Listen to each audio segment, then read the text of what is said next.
And in the mirror, the reflective strips on his raincoat weren't reflecting. They were black. Like the light just died when it hit him. I floored it a little, heart going faster than it should. Told myself, stop being stupid, Alex. It's just some guy walking.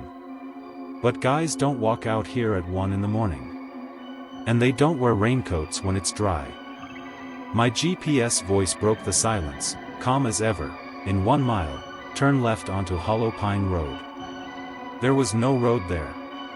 I know this area. There's nothing but trees and the quarry fence. I slowed down, and that's when my headlights caught it. A tiny, rusted green sign half buried in weeds, Hollow Pine RD. I swear that sign was not there yesterday. Or ever. The GPS said again, louder this time, like it was impatient, turn left onto Hollow Pine Road. Against every instinct screaming in my head, I turned. The pavement just stopped. My tires went from smooth asphalt to cracked gravel that sounded like bones crunching. Trees closed in overhead, blocking the sky. My cell signal dropped to 0 bars. And in the middle of the windshield, for just a second, something wrote itself in the condensation, one word, backwards so I could read it in the glass. Don't. Then it was gone. I slammed on the brakes. The bag of Chinese food slid off the passenger seat and hit the floor with a wet thud. That's when my phone speaker crackled, and the GPS voice said something it has never said before, and never should. Proceed. Alex. It used my name. I stared at the screen. The little blue dot that was me, it wasn't moving forward anymore. It was moving backward on its own. Even though my foot was still on the brake. I should have backed out the second my name came out of the GPS. I know that now. But I sat there on Hollow Pine Road with the engine idling, staring at the screen as the little blue dot crawled backward by itself. Then it stopped.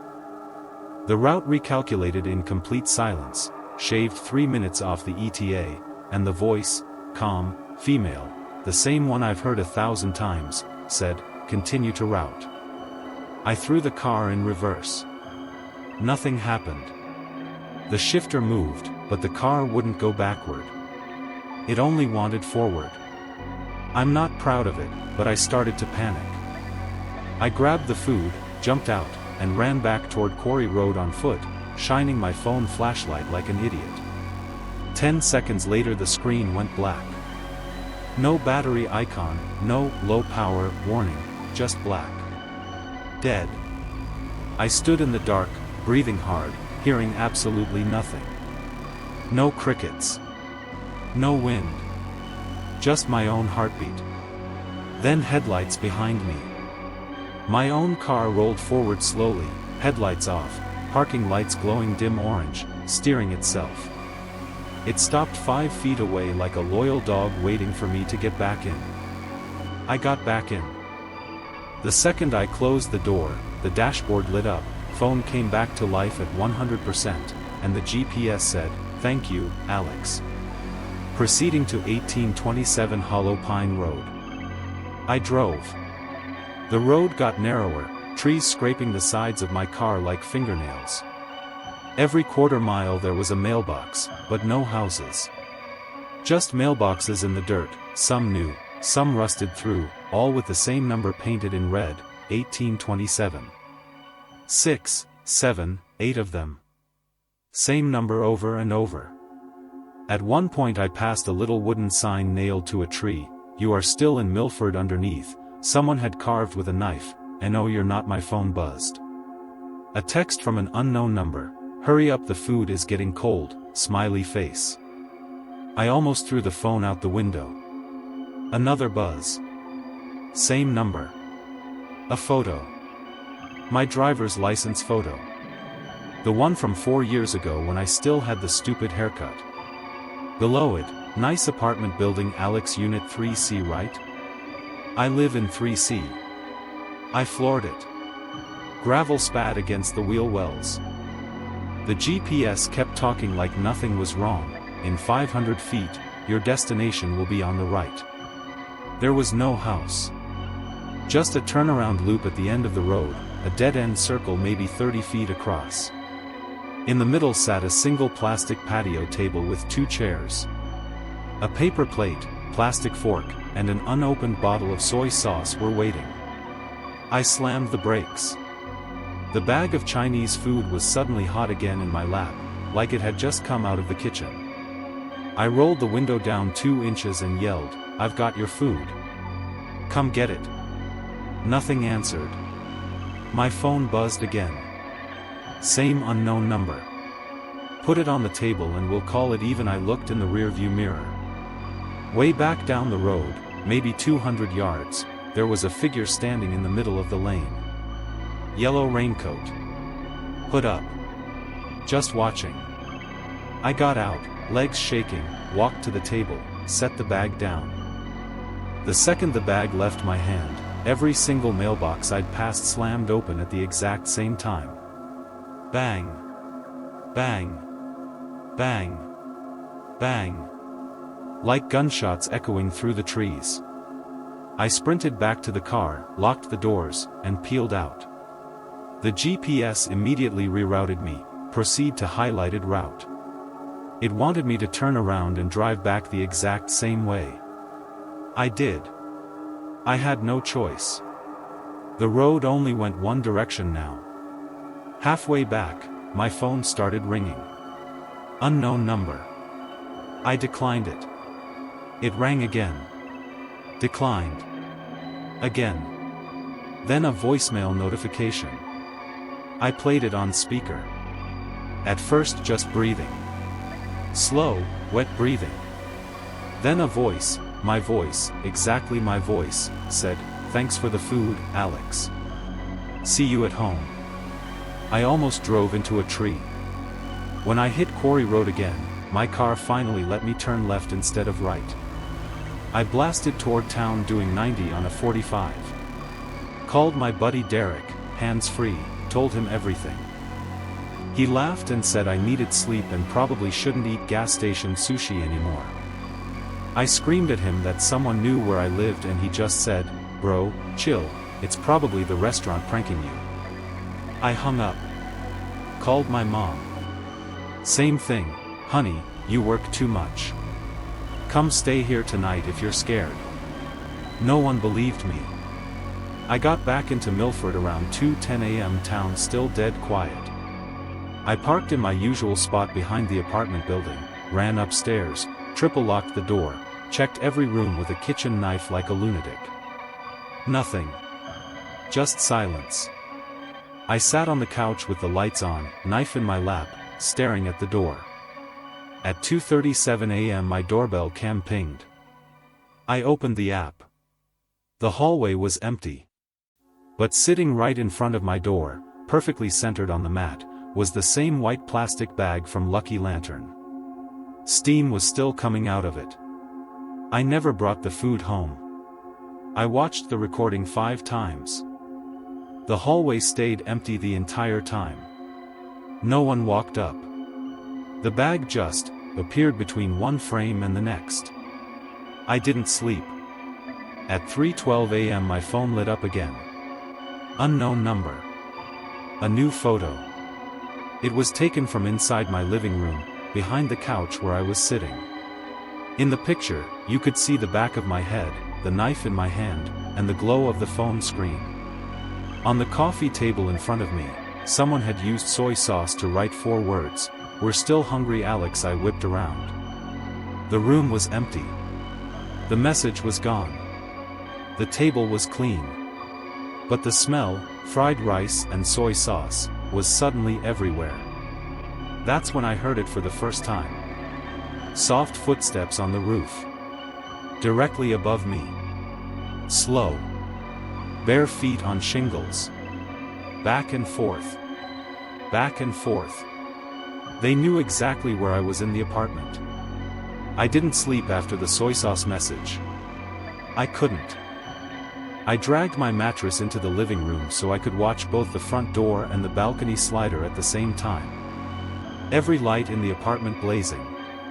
TV on full volume just to have noise. Knife on my chest. Phone in one hand, baseball bat in the other. The footsteps on the roof stopped around 4 a.m. Silence felt worse. At 5:11 a.m. the power cut out. Not a flicker, straight to black. TV dead. Fridge dead. Even my phone screen dimmed like it was scared. The only light was the street lamp bleeding orange through the blinds. Then I heard it. Knock. Knock. Knock. Slow. Patient. Coming from inside the apartment. Not the front door. From the hallway that leads to my bedroom. 3 knocks. Pause. 3 more. I sat up so fast the mattress squeaked. My heart was punching my ribs so hard I could hear it in my ears. Breathing sounded like a broken fan, short, wet, too loud. I stared down the hallway. It was pure black, but something was blocking the tiny bit of streetlight that usually leaks in from the bedroom window. A shape. Tall. Hood up. Yellow raincoat catching the faint orange glow like it was wet. It didn't move. Just stood at the end of the hall, perfectly still, head tilted a few degrees too far to the left. I raised the bat. My arms were shaking so bad the metal rattled. The shape took 1 step forward. Bare feet. No sound on the carpet, but I saw the carpet fibers press down. Another step. Another. It was counting my heartbeats. Every time my heart slammed, it moved. I whispered, actually begged, please. Leave me alone. Its head straightened. Slowly. Like it heard me and thought it was funny. Then it spoke. Same voice from the voicemail. My voice. Open the door, Alex. The front door was still 20 feet behind me, locked with 3 deadbolts. It wasn't talking about that door. It took another step. Now I could see the raincoat was dripping. Thick black drops hitting my carpet, spreading like oil. The smell hit me, old pennies and wet earth. I scrambled backward on the mattress until my spine hit the balcony slider. Cold glass on my back. The thing kept coming. Slow. Enjoying it. 10 feet away. 7. 5. I could see its face now. Or where a face should be. Just a smooth oval of skin, no eyes, no mouth, like someone pulled a nylon stocking over a mannequin head. But it was smiling. The skin was stretching into a smile without moving. I swung the bat as hard as I could. It cut straight through the thing like smoke, hit the wall, and drywall exploded. The shape didn't even flinch. It leaned forward until that blank face was 6 inches from mine. I felt cold breath that smelled exactly like General Tso's chicken. It whispered, using my own voice again, right into my ear, check your phone. My phone lit up by itself in my lap. Front camera view. Selfie mode. But it wasn't pointing at me. It was pointing at the reflection in the balcony door glass behind me. In the reflection, the thing was standing directly at my back, arms raised, fingers inches from my throat. In real life I was alone. I screamed, spun, and swung the bat again. Glass exploded outward as I smashed the slider. Cold air rushed in. I vaulted over the railing without thinking. 2nd floor, 12-foot drop onto grass. I landed hard, rolled my ankle, kept running barefoot across the parking lot. Headlights snapped on. My car. Engine started by itself. Doors unlocked. Interior lights glowing soft and welcoming, like it was happy to see me. I didn't stop. I sprinted across the street, into the 24-hour Marathon gas station. Bright fluorescent heaven. Clerk named Raj looked up, startled. Lock the doors. Call 911. Someone's in my apartment. Raj saw my face, saw the blood on my feet from the glass, and hit the panic button under the counter. Cops were there in 4 minutes. They went upstairs with guns drawn. Found nothing. No footprints. No black drips. No broken balcony door, the glass was whole. Even the drywall I hit with the bat was perfect. Just one thing out of place. On my kitchen counter, arranged in a perfect smiley face, were every single fortune cookie from the Lucky Lantern bag. All cracked open.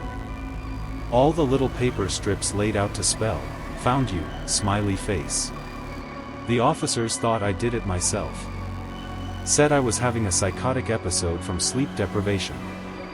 They made me sit in the back of the cruiser while they checked the security cams. That's when my phone buzzed in my pocket. Unknown number. One new photo. Taken from the cruiser's own dashcam feed, 30 seconds ago. In the picture you could see me in the back seat, head down, crying. And in the reflection of the cruiser window, the yellow raincoat was sitting right next to me. The seat was empty in real life. I looked up slowly. The back seat was still empty. But the vinyl was wet. And steaming. And two bare, black-stained handprints were pressed into the partition glass between me and the officers, on the inside. The cop in the passenger seat turned around to ask if I was okay. The handprints vanished the second he looked. He never saw them. They dropped me home at dawn with a warning to get some rest. I haven't gone back to that apartment since. I've been couch surfing, motels, anything. But every night, no matter where I sleep, at exactly 3:33 a.m. my phone GPS opens by itself. The little blue dot is always on Hollow Pine Road. And the ETA keeps going down. Last night it said 7 minutes. Tonight it says 4. I don't know where I'll be when it reaches 0. The GPS kept rerouting me to the same dead-end road. True driving horror story part 4. It never really ended. That night at the gas station was the last night I ever spent in Milford. The cops wrote it up as mental health episode. My boss at Quick Bite deactivated my account the next morning. For your own safety, Alex. Translation: they thought I was on drugs. Mom drove up from Columbus, packed my clothes in 3 trash bags while I sat in her car staring at nothing. I moved in with her 2 hours south. New town, new phone number, new job, day shift warehouse, no driving after dark. I threw out every yellow thing I owned. Even deleted the Maps apps. I only use paper directions now. I changed. I flinch when gravel crunches under tires. I won't take any road that isn't on the official county map. I sleep with the lights on, earplugs in, and a motion sensor camera pointed at my bedroom door. If I have to drive at night, I take the interstate even if it adds an hour. Gas station clerks look at me weird because I pay cash and never make eye contact. My mom says I'm getting better. I'm not. I just got better at hiding the shaking. Therapy didn't help. The therapist kept asking for logical explanations. I stopped going after the 3rd session when she said, "Maybe you just felt guilty about delivering to a fake address and your mind filled in the rest." I almost laughed in her face. For a while, nothing happened. Weeks. Then months. I started to think maybe distance really did break whatever that thing was. Then last week, November 24th, exactly 6 weeks after I left Milford, I got the first new sign. I was at the warehouse, clocking out at 4:55 p.m. My phone buzzed, one of those emergency test alerts. The screen lit up with the usual tone. But the text wasn't the normal, "This is only a test." It said, "This is a test to see if Alex is still paying attention." I dropped the phone like it burned me. Nobody around me got the same message. Just me. I thought it was a hack, some leftover prank. I factory reset the phone, got a new number again. Told myself that was the end of it. It wasn't. 3 nights ago I woke up at 3:27 a.m., 6 minutes before the usual time, because the motion camera in my room started chirping. I grabbed my bat and checked the app. The hallway outside my bedroom door was empty. But in the bottom corner of the screen, for exactly 4 frames, there was a yellow sleeve and a pale hand reaching around the doorframe. Like someone was peeking in, realized they were on camera, and pulled back. The footage is gone now. When I went to save it, the file corrupted. Only thing left is a single still image the app auto-saved, a close-up of my door from inside my room. The doorknob is turning, very slowly, clockwise. In the reflection on the brass knob you can just make out a smooth, featureless face pressed against the wood from the hallway side. I showed my mom the picture. She went white and said she couldn't see anything. The reflection just looked like a smudge to her. Last night was the worst. I was driving home from the grocery store, still daylight, 5:30 p.m., and every single car on the road had the same license plate. 1827 HPR, not similar. Exact same plate. A red pickup, a white minivan, a cop car, a school bus, every vehicle, same plate, 1827 HPR. I pulled over, hyperventilating, waiting for them to pass. They didn't. They slowed down and matched my speed, boxing me in on all sides. I couldn't see the drivers. Every window was tinted black or reflecting the sunset, so I only saw my own terrified face staring back. I floored it, took an exit at random, lost them in a neighborhood. When I looked again, the plates were normal. Different letters, different numbers. Like I imagined it. But I took a picture with my dash cam. When I got home and zoomed in, every single plate in the photo still reads 1827 HPR. I don't know what to do anymore. I keep thinking I'm safe because I'm 2 hours away, because I don't drive for money anymore, because I never open the door for strangers. But this morning, when I opened my work locker to get my jacket, there was a small white takeout bag sitting inside. No one else has the combination. Inside the bag, one fortune cookie. I cracked it open with shaking fingers. The little paper strip was blank except for 3 words written in soy sauce brown ink that's still wet: "See you soon, Alex." I haven't told anyone. They already think I'm crazy. I'm looking at my phone right now. Google Maps isn't open, but the screen just lit up by itself. There's a new suggested destination pinned. It's my mom's address. The house I'm sitting in right now. Estimated travel time, 0 minutes. The little blue dot isn't moving. It's already here. So here's the question that keeps me awake, the one I need you to think about tonight when you're driving home. What if Hollow Pine Road isn't a place? What if it's a hunger, and once it learns your name, it can reroute itself to wherever you run? Because if that's true, then what happens when the GPS finally says, "You have arrived"?